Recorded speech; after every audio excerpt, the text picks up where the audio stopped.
Pemerintah Riau mengumumkan penetapan status siaga jadi di kebakaran hutan dan lahan. Kebakaran hutan lahan. Kebakaran hutan dan lahan. Kebakaran lahan dan hutan gambut saat ini. Indonesia berduka. Paru-paru dunia sudah tiada. Hutan kini berubah jadi bencana. Dahulu, pembakaran hutan untuk bertani. Kini marak terjadi di lahan korporasi. Terlalu sibuk memburu investasi, mengorbankan rakyat dan ongkos lingkungan yang tinggi. Asap yang datang layaknya tradisi membawa makna. Kita bukan lagi penjaga, melainkan pemangsa yang durjana.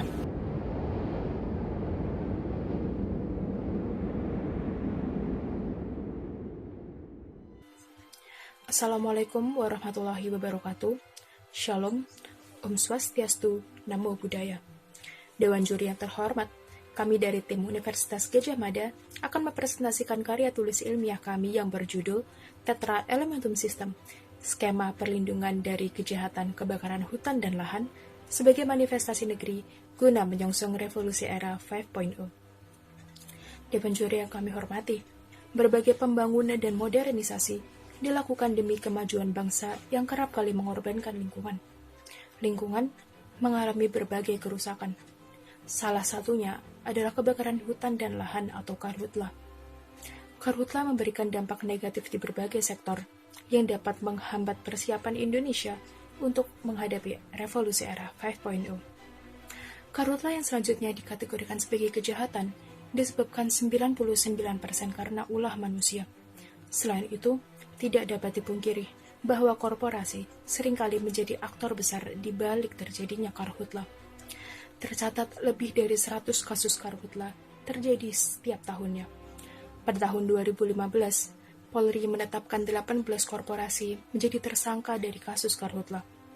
Pada tahun 2019, dalam kurun waktu Januari hingga September, sekitar 850.000 hektar lahan terbakar, hingga menyebabkan kerugian negara sebesar 75 triliun rupiah, serta 900.000 orang terserang sakit pernapasan.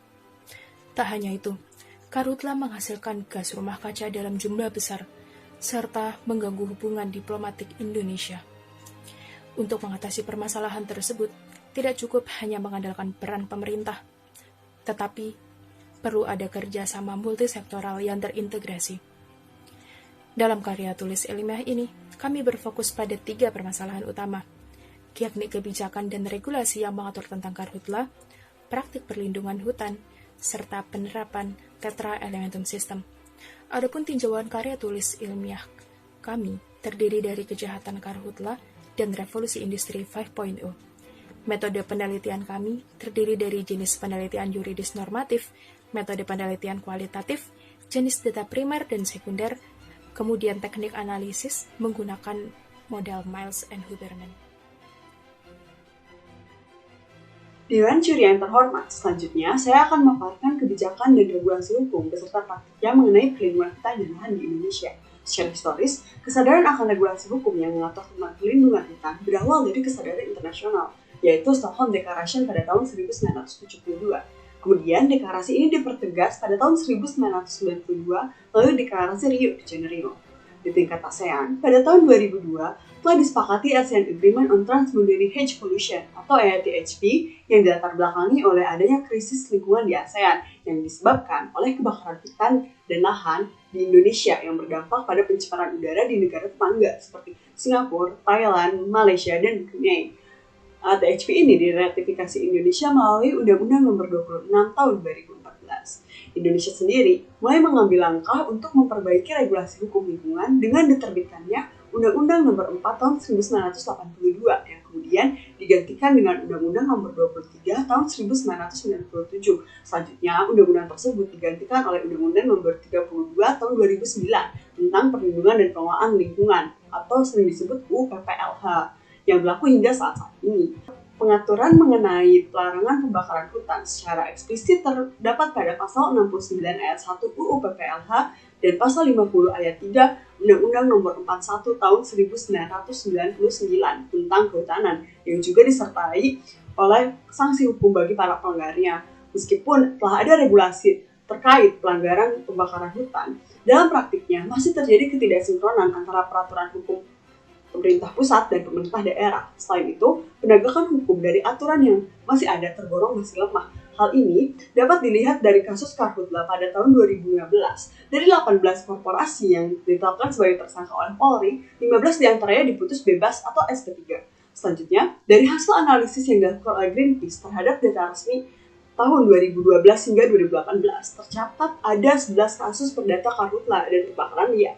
Di antara 11 kasus tersebut, tidak ada satupun perusahaan yang membayar sanksi ganti rugi yang telah dijatuhkan kepadanya dengan nilai total sebesar 18,9 triliun rupiah. Hal ini menunjukkan lemahnya eksekusi penegakan hukum di Indonesia terhadap pelaku Karhutla, khususnya korporasi. Maka dari itu, untuk memastikan hutan tetap terjaga dan hukum dapat ditegakkan dengan baik, dibutuhkan kerjasama dari berbagai pihak guna melindungi hutan dan dari kejahatan Karhutla sehingga Indonesia dapat siap menghadapi revolusi 5.0. Dewan Juri yang terhormat, berdasarkan pembahasan yang telah kami paparkan sebelumnya, maka ditemukan permasalahan kunci, yaitu perlindungan dan penegakan hukum dalam kasus Karhutla di Indonesia masih belum optimal. Oleh karena itu, kami mengusulkan adanya konsep Tetra Elementum System atau TES yang pada hakikatnya bertujuan untuk menyiapkan bangsa Indonesia dalam menghadapi revolusi era 5.0. TES sendiri terintegrasi dalam sebuah big data yang kemudian diimplementasikan dalam suatu aplikasi yang meliputi 4 elemen, yakni pemerintah, korporasi, masyarakat, dan media.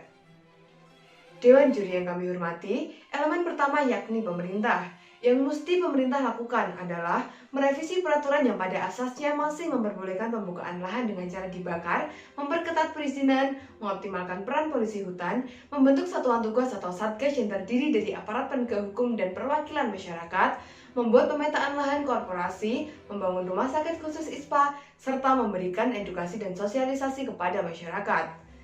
Kemudian elemen yang kedua yakni korporasi. Korporasi memiliki peranan yang sangat penting dalam menjaga lahan tempat usahanya agar terhindar dari kerusakan. Jika terjadi kebakaran di lahan korporasi, maka korporasi tersebut bertanggung jawab penuh untuk memadamkan dan memberikan ganti rugi kepada para pihak yang dirugikan. Selanjutnya elemen ketiga yaitu masyarakat. Masyarakat dapat melakukan monitoring kebijakan pemerintah dan korporasi, turut serta menyukseskan program pemerintah yang pro lingkungan, mendesak pemerintah jika terdapat pelanggaran yang tak kunjung ditindak, melakukan riset dan memberikan informasi, menjadi bagian dari satgas bentukan pemerintah, serta melakukan kampanye lingkungan. Terakhir, elemen keempat yakni media. Media memegang peranan yang sangat krusial berupa melakukan publikasi dan distribusi informasi kepada masyarakat. Media dapat melakukan publikasi berupa sebaran titik api, sosialisasi ataupun kampanye perlindungan hutan, penggalangan dana bagi korban Karhutla, serta melakukan monitoring kebijakan pemerintah agar tidak menyimpang dari kepentingan masyarakat. Dewan Juri yang terhormat, keempat elemen tersebut masing-masing memberikan kontribusi data dalam TES yang secara rinci kami jabarkan dalam buklet yang telah kami berikan. Data tersebut kemudian diintegrasikan dalam TES yang dapat diakses oleh seluruh masyarakat Indonesia. Dengan demikian, maka diharapkan seluruh warga negara Indonesia dapat turut serta mengambil peran dalam upaya perlindungan hutan guna menyongsong revolusi era 5.0. Dewan Juri yang terhormat, berdasarkan pembahasan sebelumnya, kami dapat menyimpulkan 3 hal. Pertama, Indonesia telah mempunyai peraturan tertulis yang pada asasnya melarang pembakaran hutan. Kedua, praktik perlindungan hutan dan lahan di Indonesia dinilai berjalan kurang baik dan masih terdapat berbagai kelemahan. Ketiga, Tetra Elementum System adalah gagasan solutif dalam upaya perlindungan hutan dan lahan di Indonesia guna menyongsong revolusi era 5.0. Kemudian kami turut menyarankan agar pemerintah, korporasi, masyarakat, dan media untuk saling berkoordinasi dan bekerja sama dalam melakukan perlindungan hutan dari kejahatan Karhutla serta menanggulangi dampaknya. Maintaining significator vita in silva, menjaga hutan berarti menjaga kehidupan. Assalamualaikum warahmatullahi wabarakatuh. Shalom. Om Santi Santi Santi Om. Namo.